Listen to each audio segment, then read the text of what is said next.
Eto na ata yung bagyo. Mag-ingat po kayo, ang lakas oh. Pangatlong bugso na to. Pang-apat na mula kagabi. Mula kagabi ng alas 12. Tapos alas 7. Tapos alas 9. Tapos ngayon naman uli. Ayan oh.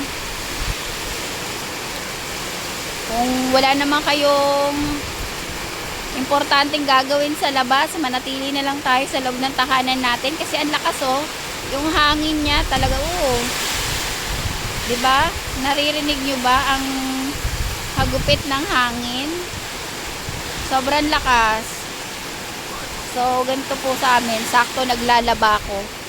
Akala ko hindi natutuloy yung ulan. Sobrang lakas.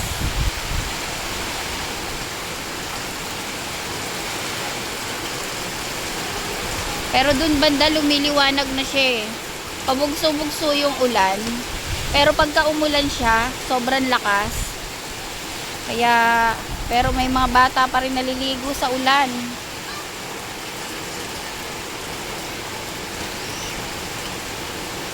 Ayan, ganyan. Titila siya. Tapos, liliwanag.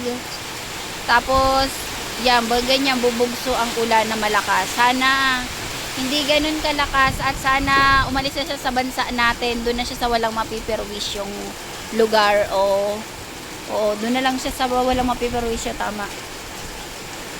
Kasi kawawa na naman yung mga makakaranas ng baha. Ingat po tayong lahat. Yan, nung lumiliwanag na naman siya, tapos mamaya na naman matindi na naman yung kanyang hagupit. Ganyan po yung sitwasyon dito sa amin. Dito po sa Cavite. So,